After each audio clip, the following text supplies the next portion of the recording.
बलियापुर अंचल के क्षेत्र का गांव है जो रंगामाटी मौजा 175 एरिया में पड़ता है। जो ये मोहनटाड़ गांव है, जो रंगामाटी का जो समस्त टोला है उसमें से एक ही मोहनटाड़ भी आता है। तो ये मोहनटाड़ गांव में ये ज़मीनी विवाद हुआ है। जो यहाँ 100 से अधिक वर्षों से यहाँ जो रह रहे हैं आदिवासी संताल समुदाय के लोग, अभी इनका ज़मीन छीनने के कगार पर है। हम लोग को कुछ दिन पहले ये बताया गया था, अंचल तरफ से एक कागज़ हम लोग को प्राप्त हुआ। उसी स्तर से हम लोग को यहाँ बोला गया केवल ये झाड़ का सफाई किया जा रहा है, उसके बाद यहाँ नापी किया जाएगा। केवल हम लोग एरिया मेजरमेंट कर रहे हैं। आज हम लोग को पता चल रहा है कि इस एरिया को ऑलरेडी बेचा गया है। आज इसीलिए हम लोग जागरूक हुए हैं कि हम लोग को पता नहीं है, ये गुमराह किया गया झाड़ के आड़ में कि केवल सफाई कर रहा है, हम लोग एरिया केवल मेजरमेंट कर रहे हैं। आज हम लोग को पता चला कि ये ज़मीन तो ऑलरेडी बेचा गया है, तभी हम लोग इसका विरोध कर रहे हैं कि ज़मीन दलाल ने हम लोग को पता ही नहीं चलने दिया कि ये कब बेचा गया। और सरकार भी इस पर जांच करनी चाहिए कि आखिर हम लोग जब हमारे पीढ़ी हमारे 100 से अधिक वर्षों से यहाँ पे जब रह रहे हैं तो उनका यहाँ इस डॉक्यूमेंट्स पे क्यों नाम अर्जित नहीं है। ये किस तरह का खेला किया गया, किस तरह का यहाँ क्या हुआ, हम लोग को अभी तक पता नहीं चला। इस बारे में एक सवाल उठता है, अभी तो रजिस्ट्री नहीं हो रहा, कई सालों से पड़ा हुआ है। ऐसे में कागज़ बना के अन्य लोग कागज़ बना के अपना प्रॉपर्टी जमा रहा है झारखंड में। उसी का नतीजा जो कि आज फिर यहाँ पर ज़मीन नापनी करने आए थे अधिकारी। नहीं सर, यही तो एक सोचने का विषय है। जब भी हम लोग जैसे हम लोग ग्रामीण स्तर से आते हैं, हम लोग जब भी ज़मीन से रिलेटेड कागजात के बारे में हम लोग अंचल पर जाते हैं तो हम लोग को यही बताया जाता है कि रंगामाटी मौजा का अभी तक सर्वे नहीं हुआ है। लोगों के कागजात नहीं बन रहे हैं, ऐसे में लोग कागजात बना के और जगह जगह पर नापी करना चाह रहे हैं। और आज यहाँ पर वही देखने को मिल रहा था, अधिकारी आए हुए थे।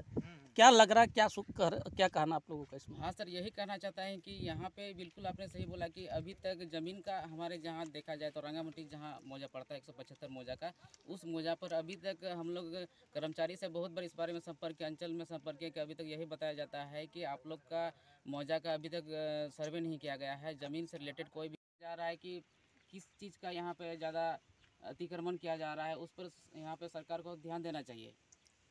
तो अभी अमीन आए तो आप लोग उसको वापस भेज दिए?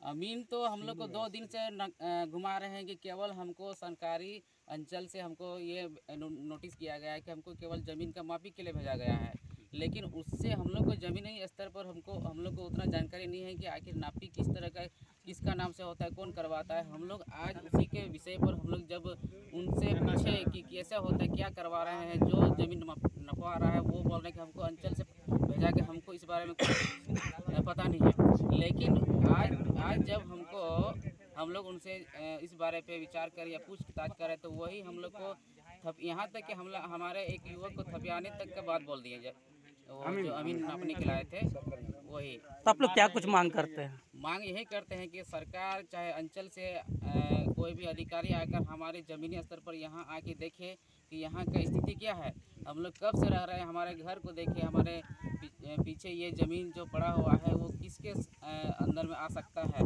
आखिर कहाँ खेल क्या कागजी प्रक्रिया कहाँ पर क्या हुआ है। जो राजा बस्ती के जो लोग हैं वो दखल कर रहे हैं कि हमारा ज़मीन है, और राजा बस्ती यहाँ से कई मतलब बहुत दूर है, कोना में जिसका जो दखल करे वो बहुत दूर है उसका घर, और हम लोग का घर जस्ट बगल में है। सारा डॉक्यूमेंट निकल रहा है वो लोग का कैसे आखिर कहाँ पे दस्तावेज में कहाँ पर माना आपके कहने का मतलब साफ तौर से आदिवासी की जगह को हड़पने के काम किया जा रहा है? हाँ बिल्कुल, ये हड़पना का एक प्रकार से काम किया जा रहा है।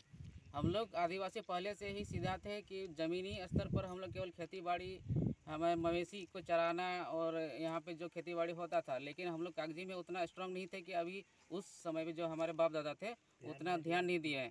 उसी का परिणाम भोग रहे हैं अभी? यही इसी का परिणाम अभी हम लोग भोग रहे हैं। क्या नाम हुआ आपका?